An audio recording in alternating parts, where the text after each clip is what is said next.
ಸಾಕ್ಷಿಗಳ numbers ಈಗ 200ರ ಗಡಿ ದಾಟ್ತಾ ಇದೆ.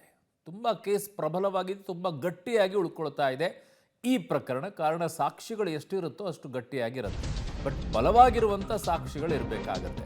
ರೇಣುಕಾಸ್ವಾಮಿ ಕೊಲೆ ಕೇಸ್ನಲ್ಲಿ ಈಗ 200ರ ಗಡಿ ದಾಟಿದೆ. ಸಾಕ್ಷಿಗಳ ಸಂಖ್ಯೆ 180ಕ್ಕೂ ಹೆಚ್ಚು ವಸ್ತುಗಳು ಸಾಕ್ಷ್ಯವಾಗಿ ಪರಿಗಣನೆಯನ್ನು ಮಾಡಲಾಗಿದೆ. ಪ್ರತ್ಯಕ್ಷದರ್ಶಿಗಳು, ಪರೋಕ್ಷ ಸಾಕ್ಷ್ಯಗಳನ್ನು ಹೊರತುಪಡಿಸಿ 200ಕ್ಕೂ ಹೆಚ್ಚು ಸಾಕ್ಷ್ಯಗಳನ್ನು ಈಗ ಇಟ್ಟಿದ್ದಾರೆ. ಭೌತಿಕ, ತಾಂತ್ರಿಕ ಹಾಗೂ ವೈಜ್ಞಾನಿಕ ಸಾಕ್ಷಿಗಳ ಸಂಖ್ಯೆ 200ಕ್ಕೂ ಹೆಚ್ಚಿದೆ. ಓಕೆ, ಈ ಥರ ಲೆಕ್ಕದಲ್ಲಿ ಬರ್ತಾ ಇದ್ದಾರೆ. ಸಾಕ್ಷಿಗಳು ಅಂತ ಅಂದರೆ ಹೇಳಿಕೆಗಳು, ಮನುಷ್ಯನು ಕೊಡುವಂಥ ಹೇಳಿಕೆಗಳಷ್ಟೇ ಅಲ್ಲ, ಭೌತಿಕವಾಗಿ ಮತ್ತು ತಾಂತ್ರಿಕವಾಗಿ ಮತ್ತು ವೈಜ್ಞಾನಿಕವಾಗಿ ಸಾಕ್ಷಿಗಳ ಸಂಖ್ಯೆ ಈಗ 200ಕ್ಕೂ ಹೆಚ್ಚಾಗಿದೆ. ಸೊ ಹಾಗಾಗಿ ಈ ಕೇಸ್ ಅತ್ಯಂತ ಪ್ರಬಲವಾಗಿ ನಿಂತ್ಕೊಳ್ಳುತ್ತೆ. ಒಂದೆರಡು ಮೂರು ಸಾಕ್ಷಿಗಳಿದೆ ಅಂದಾಗ ಏನೋ ಆಗಬಹುದು ಅಂತ ಡೌಟ್ ಬರುತ್ತೆ. ಆದರೆ ಇಲ್ಲಿ 200ಕ್ಕೂ ಹೆಚ್ಚು ಸಾಕ್ಷ್ಯಗಳಿದೆ. ತುಂಬ ಗಟ್ಟಿಯಾಗಿ ಈ ಪ್ರಕರಣ ನಿಂತ್ಕೊಳ್ಳೋಕ್ಕೆ ಸಾಧ್ಯ ಆಗ್ತಾ ಇದೆ. ಬಟ್ ಹೇಗೆ, ಯಾವ ರೀತಿಯಾದಂಥ ಸಾಕ್ಷಿಗಳು ಅನ್ನೋದು ಮುಖ್ಯವಾಗುತ್ತೆ. ಆರೋಪಿಗಳಿಗೆ ಶಿಕ್ಷೆ ಕೊಡಿಸೋಕೆ ಕಟ್ಟುನಿಟ್ಟಿನ ತನಿಖೆಯನ್ನ ಮಾಡ್ತಾ ಇದ್ದಾರೆ.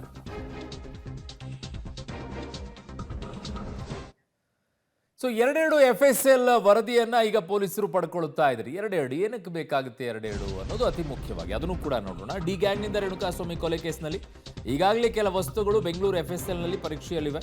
ಇನ್ನೂ ಕೆಲ ವಸ್ತುಗಳನ್ನು ಹೈದರಾಬಾದ್ FSLಗೆ ರವಾನೆಯನ್ನ ಮಾಡ್ತಾ ಇದ್ದಾರೆ. That's important. ಒಂದು ಕಡೆ ಇಲ್ಲ ಇದು ಹಾಗಾಗಿದೆ ಹೀಗಾಗಿದೆ ಅಂತಂದ್ರೆ ಅಲ್ಲಿಂದಲೂ ಇಂಪಾರ್ಟ್ ತಗೊಂಡಿರ್ತಾರೆ. ರಕ್ತದ ಕಲೆ, ಹೇರ್ ಸ್ಯಾಂಪಲ್, DNA ಇವೆಲ್ಲ ಪರೀಕ್ಷೆಗಳನ್ನ ಒಳಪಡಿಸ್ತಾರೆ. ಮೊಬೈಲ್, CCTV ದೃಶ್ಯ ಸೇರಿ ತಾಂತ್ರಿಕ ಸಾಕ್ಷ್ಯಗಳ ಪರಿಶೀಲನೆಯನ್ನು ಕೂಡ ಮಾಡ್ಕೊಳ್ತಾ ಇದ್ದಾರೆ. ಮೊಬೈಲ್ ರಿಟ್ರೀವ್ ಮತ್ತು DVR ರಿಟ್ರೀವ್ ಮೇಲೆ ಹೆಚ್ಚು ಗಮನವನ್ನು ನೀಡ್ತಾ ಇದ್ದಾರೆ.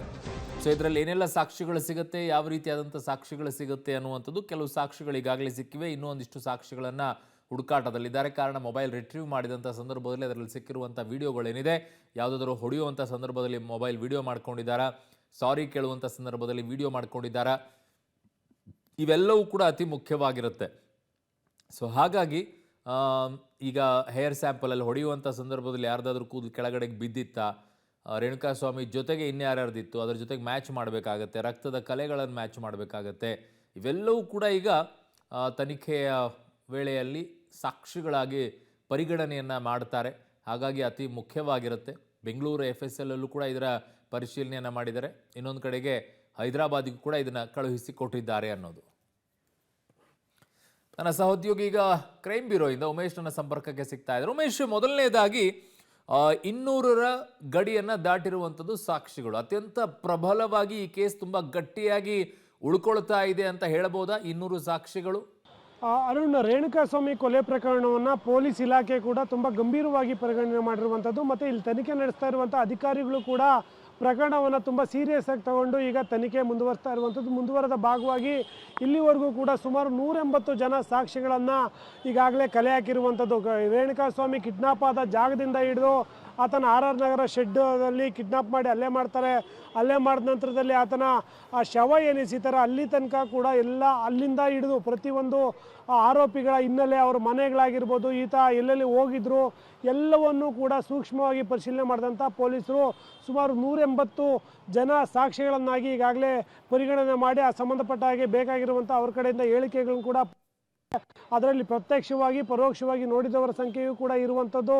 ಅದರಲ್ಲಿ ಪ್ರಮುಖವಾಗಿ CCTV ಪತ್ತೆ ಆಗಿರ್ಬೋದು, ಅಥವಾ ಆರೋಪಿ ಯಾರನ್ನಾದ್ರೂ ಭೇಟಿಯಾಗಿದ್ದಾಗಿರ್ಬೋದು, ಅವ್ರ ಕಡೆಯಿಂದ ಏನಾದರೂ ವಸ್ತು ತಗೊಂಡಿದ್ದಾಗಿರ್ಬೋದು, ಎಲ್ಲವನ್ನೂ ಕೂಡ ಮೆನ್ಷನ್ ಮಾಡಿರುವಂಥದ್ದು. ಮೆನ್ಷನ್ ಮಾಡೋದಕ್ಕೆ ಸಪೋರ್ಟಿವ್ ಆಗಿ ಸಾಕ್ಷಿಗಳು ಕೂಡ ಕೋರ್ಟ್ ಕೇಳುತ್ತೆ. ಹಾಗಾಗಿ ಆ ಕೋರ್ಟ್ಗೆ ಬೇಕಾದಂಥ ಸಾಕ್ಷಿಗಳನ್ನೆಲ್ಲವನ್ನು ಕೂಡ ಕಲೆ ಹಾಕ್ತಾ ಇರುವಂಥದ್ದು. ಇಲ್ಲಿವರೆಗೂ ಕೂಡ ಕಲೆ ಹಾಕಿದ್ದಾರೆ ಅನ್ನೋದ್ರ ಬಗ್ಗೆ ಮಾಹಿತಿ ಲಭ್ಯ ಆಗ್ತಾ ಇದೆ. ಅದ್ರ ಜೊತೆಗೆ ಈಗಾಗಲೇ ಏನು FSL ಸ್ಥಳ ಮಜೂರು ವೇಳೆಯಲ್ಲಿ ಪತ್ತೆಯಾದಂಥ ರಕ್ತದ ಕಲೆಗಳಾಗಿರ್ಬೋದು, ಆರೋಪಿಗಳು ಬಳಸಿದಂಥ ಬಟ್ಟೆ ಮತ್ತು ಅವರ ಆಯುಧಗಳು, ಈ ಮೊಬೈಲ್ ರಿಟ್ರೀವ್ ಕೊಟ್ಟಿದ್ದಂಥ ಮೊಬೈಲಲ್ಲಿ ಕೆಲವನ್ನೆಲ್ಲ ಡಿಲೀಟ್ ಮಾಡ್ಕೊಂಡಿದ್ರು, ಆ ಡಿಲೀಟ್ ಮಾಡಿದ್ದಂಥ ರಿಟ್ರೀವ್ ಕೂಡ ಕೊಟ್ಟಿದ್ರು. ಎಲ್ಲವನ್ನು ಕೂಡ ಬೆಂಗಳೂರಿನ FSLಗೂ ಕೊಟ್ಟಿದ್ದ ಆ ಪೊಲೀಸರ ತಂಡ ಏನಿದೆ ಅದೇ ಸೇಮ್ ಮತ್ತೊಂದು ಹೈದರಾಬಾದ್ FSLಗೂ ಕೂಡ ಅದೇ ಐಟಮ್ಗಳನ್ನು ಕೂಡ ಕಳಿಸಿರುವಂಥದ್ದು. ಅಂದರೆ ಎರಡೆರಡು ಕಡೆ FSL ರಿಪೋರ್ಟ್ಗಳು ಪಡೆಯೋದಕ್ಕೂ ಕೂಡ ಓಕೆ ಉಮೇಶ್, ನಿಮ್ಮನ್ನು ಮತ್ತೆ ಸಂಪರ್ಕಿಸುವಂಥ ಕೆಲಸವನ್ನು ಮಾಡ್ತೀನಿ.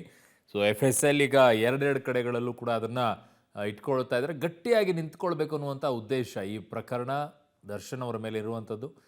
ಯಾರಿಗೂ ಕೂಡ ಇದರಲ್ಲಿ ಅನ್ಯಾಯ ಆಗಬಾರದು, ನ್ಯಾಯ ಸಿಗಬೇಕು ಅನ್ನುವಂಥ ಉದ್ದೇಶ ಇರೋದು. ತಪ್ಪು ಮಾಡಿದಂಥವರಿಗೆ ಶಿಕ್ಷೆ ಆಗಬೇಕು ಅನ್ನುವಂಥ ಉದ್ದೇಶ ಇದೆ ಇದರಲ್ಲಿ. ಹಾಗಾಗಿನೇ ಈಗ ಎರಡೆರಡು ಕಡೆಗಳಲ್ಲಿ FSL ರಿಪೋರ್ಟನ್ನು ತರಿಸ್ಕೊಳ್ತಾ ಇದ್ದಾರೆ.